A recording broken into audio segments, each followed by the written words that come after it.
Welcome, folks, and welcome to another edition of Premier League Preview, where we'll talk about the talking point from this weekend, Premier League games. And of course, we are 4 games into the season, and there's no joke anymore. You have to set your targets, set your objectives, and know what you are doing as a club, whether you want to avoid relegation, you want to win the league, get into the top 4, or any of the European places. So there's no child's play again in the Premier League, and the games are coming thick and fast. Like you guys know, this Premier League preview is brought to you by Gigawin, and I have, of course, Mikolo in the studio. We dissected so much last week, and this time around we are going straight into the Premier League. Mikolo, how are you doing? Welcome back to the studio. What are you looking to see in the Premier League this weekend? Yeah, well, guys, it's good to be back. Nice to have you back with us, and it's going to be an explosive weekend. We have so many games. People are looking to pick points after the whole, for some teams, European disappointment. For some teams that were playing, NLO games during Champions League night as well. They were playing and winning 7-0. We are going to see if you are going to be able to do it against the big boys. But I think the big one this weekend will be first versus second, and then that's the one that everybody's really looking forward to. Are we going to be bored to death again? Or are we going to see some free-flowing and exciting football? Remains to be seen. And let's talk about, maybe getting entertainment. Let's start from the early kickoff, talking about the London derby, West Ham against Chelsea. 2 new managers, Lopetegui for West Ham, and of course Enzo Maresca for Chelsea. Chelsea have started like a good note. Lopetegui started like, he's still trying to acclimatize with what is going on in the APL, but this is a big game. And of course, you have to start picking points from these derbies. Yeah, definitely. You have to start picking points. And then these kind of games are like very, very different for these club sides. And you can just feel the atmosphere is like a different ball game entirely. For both teams, I don't think they started the way they want to go into the season. Chelsea currently 5th, I think. And then West Ham currently 14th.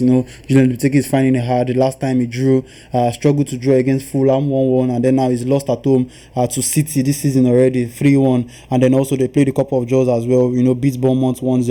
For Chelsea, Enzo Maresca, they got a 1-0 win at Bournemouth the last time, but then you can say, it's Bournemouth. They are yet to test their guts against the bigger boys, and then I feel this is going to be like a very proper test for them. They've lost this season, they've won, and they won against Bournemouth. The Chelsea fans are having the feeling like they're back, but for me, I still feel like they're struggling to find their best legs into these games, and then they're just trying so many guys. Felix here, Neto here, Nkuku here.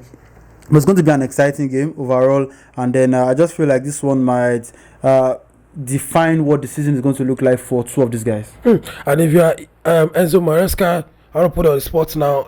Are you going to continue or stick with Jackson or the super sub Nkuku? Are you going to start with Nkuku? Because right now there's no jokes anymore. You have to start. Maybe right now you need to know who's going to start for you, who's not going to start for you. Yeah, I feel like for coaches, sometimes they have to be diplomatic about things. This is like your number 1 striker, and you cannot just take him off the chopping block just like that because of what you might dampen his confidence. I feel like he's still doing some of the jobs, though he's not scoring yet, but he's doing some of the jobs that a striker is supposed to do in their setup. And then it's nice to see Nkuku come in sometimes and then get the goals. But for me, I feel like apart from this old confidence thing, I would like to see the likes of Jadon Sancho and the likes of Nkuku start games for Chelsea. They look like the ones that are currently serious with getting the goals, going straight to the point. 2 of them combined to get the goal at Bournemouth last weekend, that 1-0 win that they got against Bournemouth, and I feel like they just have something going on for them, and probably Jackson should start coming off the bench, go with your best legs, basically. So let me ask you this, Mikolo, if you are one of the board member of Chelsea, what will be the target for Maresca this season? Get into the top 4, stable, the ship, or what will be the target for Maresca? I feel like I know that a club like Chelsea, won the league. They've had like a rough couple of years. I would want to say steady progression. You cannot be a Chelsea fan and just expect that, you go on to win the league just like that. It's steady progression, at the point they finished 12 back-to-back, mid-league. And last season, I think they finished 5th. They finished they finished 6th, I think, ahead of Manchester United as well. So I feel like right now they just set like a normal target, stay in the top half of the table, finish 6th. If you can get to the top 4, that would be a very nice one for them, especially with the kind of money that they've spent already. And moving on, let's talk about Liverpool, Bournemouth, another club. Talking about Liverpool, looking at what the new manager slot is doing at the club.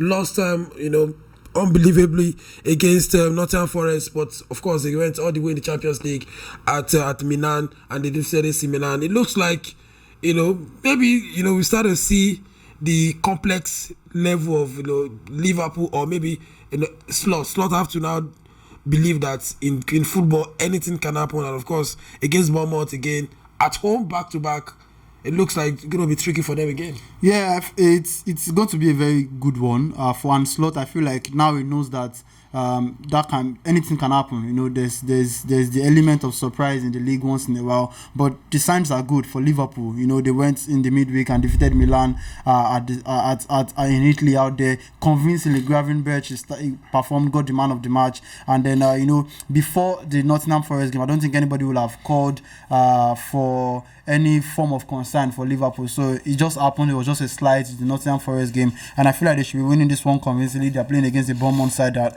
not so good, and then expect Liverpool to win basically. And talking about the next game, talking about the third game on our Premier League preview. Remember, it's brought to you by GigaWin, and let's talk about the two newly promoted side. Bookmakers, punters, pundits have already said the four guys that got promoted from the Championship are going down again, and it looks like Southampton and Ipswich are not. After 4 games, you feel like they are not serious, and this is, if you want to avoid relegation, you have to pick point from your rivals, and this is a big game, down the table against Southampton and Ipswich. These are the only kind of games that they can win, obviously, because you're still playing against teams that you faced in the Championship last season, so it feels like very familiar for them. They're going to struggle, obviously. Ramsdale, sadly for him at Southampton, is chopping goals like basket, and then it's not looking really good for them. For Ipswich as well, they've started the season facing off the likes of Manchester City and all of the likes, so it's really tough one for them. But these are the kind of games that you can use to boost your confidence, turn your season around. It's like a relegation battle, and these are like the two contenders for relegation. Obviously, I don't know if Leicester City will be joining them. Got promoted. I feel like the likes of Everton might still struggle this season, and Leicester might stay up. But for teams like Southampton, Ipswich, if you want to get any point on the board, these are the kind of games you should be doing. It's going to be very difficult for two managers, and of course, like Mikoto said, if you want to turn your season around, this is the game. And of course, God's relegation 6-pointer. Talking about Southampton against April. Let's talk about Crystal Palace against Manchester United. Like you said in your intro, it was Man United fans were in cloud 9. Everybody went gaga. 1-7 in the Carabao Cup against Barnsley, and looks like everything is bouncing for them. Garnacho is scoring, Rashford is scoring again, and this is another test. If they've caught the corner. Maybe Rashford has caught the corner in terms of maybe his old form. Maybe Man United have found another, maybe link up in terms of scoring goals. But against the Crystal Palace side, who in a way are coming back to that old self. Mateta is scoring goals again. So it looks like it's going to be a tricky game for Manchester United. And again, to measure if what they did against Barnsley was not a fluke. This is the game to show us if you are truly back, for ETH, for Ten Hag, for Garnacho, for a majority of those guys, to show us that, though we won against a side that is playing in probably the third division, 7-0, many people were not convinced. I myself am not convinced, because these are the kind of games you should be start padding. So obviously they should have won against Barnsley. Yesterday I was bantering with a friend of mine, and I told him that so you are abusing our standard because you won against an NLO side. So basically 7-0, but now is the time for us to know that this was not a fluke. Before then they also scored 3 against Southampton. Southampton is still struggling. So if you want to show us that you're truly back, you know what you're doing, going to a place like Crystal Palace that is always tough for all the big teams. The likes of Man City, the likes of Arsenal, everybody struggles when you go to the Selhurst Park, and it's going to be very tough for you. Fine, they've lost the likes of Olise, but the likes of Eberechi Eze, they are still scoring. Mateta, they've added Nketiah to the ranks, that is now acting like a link man in there. They also won in the midweek in the cup. They won to kill Real 2-1, and then also they've had like a very good performance. They drew against Chelsea as well. So this is going to be very tough for Manchester United against Selhurst Park. this is the time to show us if they are truly back, if they can go all the way, or if whatever they did against Barnsley was just because they saw, some bunch of high school kids playing football. And of course, talking about Crystal Palace, they've done a good business. Like Mikolo said, they have Keita from Arsenal, a very well-grounded MPFL experienced striker. They have Mateta, who did well last season, and of course, back to the goal-scoring chart again for Crystal Palace. So Man United, if you want to see that you've caught the corners, now it's the time to play against one of, not really the big side, but of course the perennial Premier League side. Let's go to the biggest one this weekend before we run out of the studio. I know you guys will be wondering, are this guy not going to talk about, Apprentice versus Boss? But of course, we're going to talk about Man City against Arsenal. Big one across Europe. Back to back, Arteta have chased Man City for 2 seasons. And we're not going to talk about maybe during the days when, Pep, always slam Arsenal. But let's just streamline into the last 2 seasons ago. And Arteta, before the season, they started, competing. It lost to Man City back to back, but last season it was an impressive one. 4 points off Man City. What will be the target for Arteta this season against not really Man City, but against the big sides again? For Arteta, it's all about progression, and obviously people just want to, slight him for the fact that Arsenal have not won a trophy. But I feel like if you look at it from the point of Arsenal's board and the fans and people that are associated with Arsenal, you can just know that there's a progression. Before, in the last 2020, 2021, he gets slammed 4-0, 4-1, 3-1 against Man City. Last season, he kept it to, people say he went to defend. I just felt like it was more pragmatic, because you cannot face off a side like Manchester City and just say you want to go band for band with them. Beat them at the Emirates Stadium and then go a point at the Etihad, which normally would have been enough if they didn't lose the game against Aston Villa. So, and then the story will be different. Now people are saying, likes of Rodri are saying, they were defensive, is why they did not win the league. No. What if they had won the game against Aston Villa? Would you be saying that what they did was not right? So you cannot just continue changing them. So for this time, I feel like it is the same, and now it's even more important for Arsenal not to get embarrassed going to Etihad without their captain. Because it's a very big factor for Arsenal. Odegaard has always been like a very key player in Arsenal's setup, doing the press, playing the game, and if they're able to get something. So I still feel like it's going to be the same setup. We saw what Arsenal did against Atlanta in midweek, shot the boss totally, and then limited Atlanta to a couple of shots. And I feel like that's what is going to be happening on Sunday as well. For Pep Guardiola, I know he wants to defeat Arsenal. He wants to show that, last season just happened. This season, we are actually the real champions, and it's going to be very tough.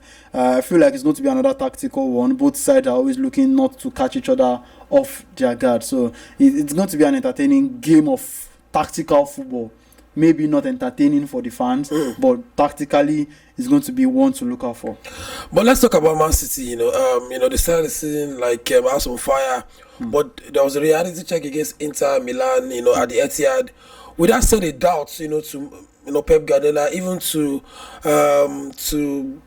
Haaland, he didn't get a goal against Inter Milan. It looks like there's a confident shift from that. We didn't set a doubt in their mind that we played at the Etihad, we didn't get a goal. We didn't really play too well. We created chances. We didn't get goals against an Arsenal side who did the same thing last season.